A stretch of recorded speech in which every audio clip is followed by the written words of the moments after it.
Hello children. In this video you will learn how to find out the factors using division method. In the previous video I told you how to factors using multiplication. But in this video you will learn how to find out the factors using division method.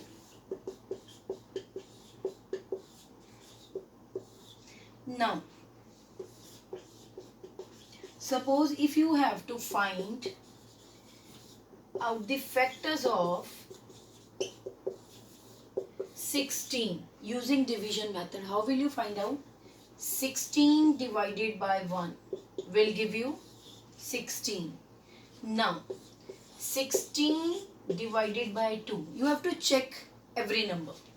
2 8s are 16, completely divisible according to the definition of the factors. Factors are the numbers which are completely divisible. So 16 divided by 2 will give me 8. Quotient you will write here. Now if I have to check 16 by 3, 3 5s are 15. You can see here you are left with remainder. Here you are left with remainder 1. So it means this number is not completely divisible. So it means 3 is not a factor of 16. Now let's check it by 4. 4 4s are 16. It means 16 divided by 4 will give you 4. Now children, the question is how many times you need to divide. In the previous video I told you that if the numbers interchange their position, it means that much factors only. But in this video, if you will see here, if both the numbers, that is your quotient and divisor, if both are same, 16 divided by 4 will give you 4.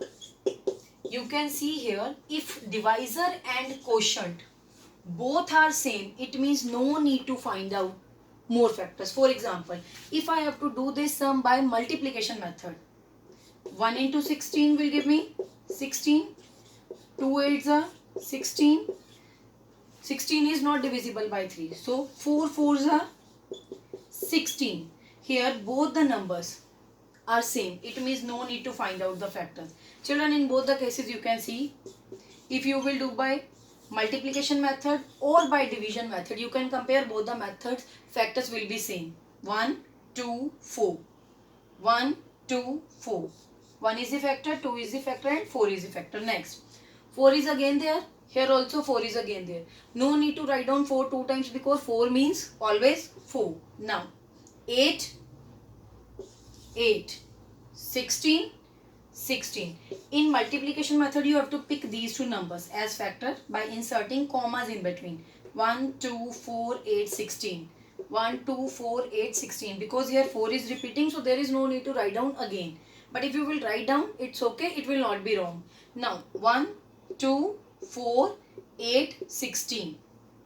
These are the factors of 16. I told you both the methods using multiplication and using division. Now if you have to find out the factors of a given number either by factor tree or by prime factorization or by division method. Now first discuss the factor tree method. If you have to find out the factors of a given number using factor tree method. Now suppose if I have to find out the factors of number 24. First of all, what you will do, for which number you have to find out the factors, circle that number. Okay. After that, you can start with 2 also. If you know 24 is divisible by which number, you can write down. I'll just start with 6. 6 4s are or 4 6 are. Some will say 8 3s are or 3 8s are, 12 2s are. You can start as you feel. I start with 6 and 4.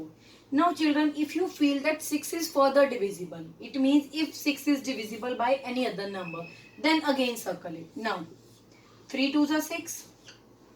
I'll check the next number, 4. I will put circle if it is further divisible. 2 2s are. Now children, as I told you, I will circle that number if it is further divisible. Now 3, is it divisible by any other number?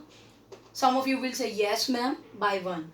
But children, always remember, you have to write the prime numbers as factors. You have to write down prime numbers as factors. But 1 is neither prime nor composite. So you will not write 1 and you will not put circle here. 3 is a prime number. Now prime factors of given numbers is 3 into 2 into 2 into 2. Now children, you can check your answer as well at the end also and at every step also. If you want to check your answer at the end, 2 2s are 4, 4 2s are 8, 8 3s are 24. You will get same number at the end as your answer. And if you want to check at every step, how you can check? 6 4s are, put multiply sign in between. 6 into 4, 24. 3 into 2, 6. 2 into 2, 4. Whenever you will multiply the numbers which you have written in the next step, and if you will multiply, you will get the previous number as your answer. I hope it is clear.